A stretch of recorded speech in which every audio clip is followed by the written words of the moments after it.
Om Swastiastu. Terima kasih kepada Bapak dosen atas waktu dan kesempatannya. Perkenalkan, nama saya Niluma Yulia Widyasuti, NIM 2011-031079, Prodi Pendidikan Guru Sekolah Dasar Rombel 21 Mata Kuliah Agama Hindu. Di sini, saya akan menjelaskan mengenai LKM 4, Catur Marga dan Tempat Suci. Saya akan menjawab beberapa soal yang telah diberikan dengan jawaban-jawaban yang telah saya siapkan. Yang pertama, dalam ajaran agama Hindu dikenal sebutan Catur Marga, yaitu konsep ajaran yang termasuk dalam aspek bagian dari tatwa dalam kerangka dasar agama Hindu, di mana Catur Marga sendiri memiliki arti 4 jalan untuk mencapai moksa dan membangun Jagadita. Catur Marga terdiri dari 4 bagian, yaitu Bhakti Marga, Karma Marga, Jnana Marga, dan Raja Marga. Dan yang pertama yaitu Bhakti Marga, merupakan perpaduan antara Bhakti Marga dengan Bhakti Yoga, di mana Bhakti Marga Yoga sendiri berarti jalan untuk menuju Tuhan dengan cara menunjukkan bakti kita, atau disebut juga dengan proses pemersatuan antara Atman dengan Brahman, berlandaskan atas dasar cinta kasih yang mendalam kepada ide Sang Yang Widi Wasa dan segala ciptaannya, di mana kata bakti sendiri memiliki arti hormat, taat, sujud, mempersembahkan cinta kasih atau penyerahan diri seutuhnya kepada Sang Pencipta. Yang kedua, ada karma marga, di mana karma sendiri memiliki arti aktivitas atau sebuah kegiatan untuk suatu tujuan, di mana karma marga berarti usaha atau jalan untuk mendekatkan diri kepada Tuhan melalui usaha atau tindakan kerja yang tulus ikhlas, di mana yang ditekankan dalam karma yoga ini adalah melakukan sesuatu kegiatan tanpa terikat dengan hasil pekerjaannya. Karena seperti yang kita tahu, setiap perbuatan yang kita lakukan pasti akan mendatangkan hasil atau disebut dengan karma dari kerja tersebut atau disebut dengan hukum kerja. Dan hukum atau karma yang akan kita dapatkan akan ditentukan oleh ide Sang Yang Widi Wasa sendiri. Yang ketiga, ada Jnana Marga, di mana Jnana sendiri memiliki arti pengetahuan, sehingga Jnana Marga adalah jalan atau usaha untuk menghubungkan diri dengan Tuhan untuk mencapai kebahagiaan sejati melalui pengetahuan. Di mana pengetahuan yang dimaksud di sini adalah pengetahuan spiritual, yaitu pengetahuan yang dapat membebaskan umat manusia dari belenggu penderitaan lahir dan kematian. Dan yang terakhir, ada Raja Marga, yaitu jalan atau usaha tertinggi untuk menghubungkan diri dengan Tuhan melalui jalan yoga, di mana Raja Marga sendiri memerlukan pengendalian diri, disiplin diri, pengekangan, dan penyangkalan terhadap hal-hal yang bersifat duniawi. Yang selanjutnya, ada sebuah cerita seorang pedagang yang sedang melaksanakan perjalanan jauh dengan membawa seekor keledai tua, di mana setelah mengadakan perjalanan hampir sepenuh hari, pedagang itu bermaksud beristirahat di bawah pohon dan melepaskan beban dari keledai tersebut. Tanpa disadari, keledai tersebut pergi dan ternyata terperosok ke dalam lubang. Lalu bagaimanakah cara kita menolong keledai tersebut? Dan jika disesuaikan dengan jalan catur marga, apa yang harus dilakukan terhadap keledai tersebut? Jadi, jika disesuaikan dengan catur marga, yang bisa kita lakukan atau yang bisa kita terapkan untuk menolong keledai tersebut adalah dengan jalan karma marga, karena seperti yang kita tahu, keledai tersebut adalah salah satu dari sekian banyak ciptaan Tuhan, dan keledai tersebut sudah banyak berjasa kepada pedagang tersebut. Keledai menemani pedagang selama seharian melakukan perjalanan jauh, di mana hal yang dilakukan oleh keledai itu dilakukan secara tulus ikhlas tanpa mengharapkan imbalan apapun. Nah, begitu juga yang seharusnya dilakukan oleh pedagang. Seharusnya pedagang itu mencari cara bagaimanakah cara membantu menyelamatkan keledai tersebut, mencari cara atau mencari bantuan, dan di mana yang terpenting adalah harus dilakukan secara tulus ikhlas. Karena seperti ajaran dari Karma Marga sendiri, sesuatu yang dijalankan secara ikhlas akan mendatangkan hasil yang lebih baik lagi, di mana hasil tersebut akan ditentukan oleh Tuhan Yang Maha Esa. Selanjutnya ada ajaran Bhakti Marga yang memiliki kata kunci all love atau sayangi semua. Lalu bagaimanakah penerapannya dalam kehidupan sehari-hari? Seperti artinya yaitu sayangi semua.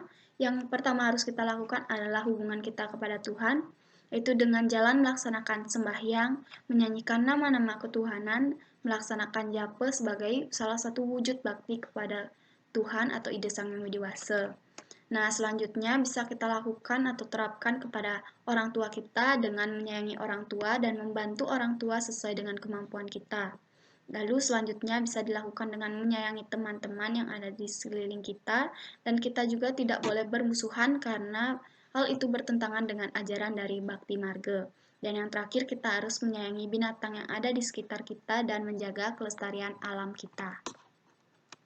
Nah, selanjutnya ada dalam kitab suci Weda terdapat sloka atau mantra yang berbunyi Arcata Pracata Priyam Edasu Arcata Arcatu Putraka Uta Puram Nadreswarcata, yang artinya pujalah dia sepenuh hati, oh cerdikiawan, pujalah dia, semogalah semua anak ikut memujanya, teguhlah hati seperti kuku candi dari batu karang untuk memuja keagungannya. Jadi, di sini kita bisa melihat bahwa yang menyarankan mantra tersebut adalah para maharesi yang telah mendapatkan sabda wahyu dari Sang Yang Widi Wasa, sehingga mereka menyarankan kita semua untuk memuja Dia. Jadi Dia yang dimaksud di sini adalah Tuhan Yang Maha Esa atau ide Sang Yang Widi Wasa. Lalu jika ditanyakan kenapa harus ide Sang Yang Widi Wasa? Karena ide Sang Yang Widi Wasa lah yang menciptakan alam semesta beserta isinya berdasarkan niatnya. Jadi kita harus memujanya secara tulus ikhlas sebagai bentuk rasa syukur kita. Selanjutnya, dalam Begawan Gita 3.19 dinyatakan sebagai berikut, yaitu Kasmat asatka satatam karyam karma samacara asakto aracan karmu param apnoti purusa, yang artinya oleh karena itu laksanakanlah segala kerja sebagai kewajiban tanpa terikat pada hasilnya, sebab dengan melakukan kegiatan kerja yang bebas dari keterikatan, orang tersebut sesungguhnya akan mencapai tujuan yang utama. Jadi sloka yang disebutkan tersebut termasuk dalam karma yoga, yaitu melakukan suatu kegiatan tulus ikhlas tanpa mengharapkan imbalan. Contohnya dalam kehidupan sehari-hari, yaitu kita bisa ambil contoh dari seorang petani tomat yang selalu bekerja secara ulet dalam menjaga dan merawat tomatnya tanpa mengharapkan imbalan atau hasil pada akhirnya. Beliau tidak menginginkan untung yang banyak, tidak mengharapkan hasil yang melimpah.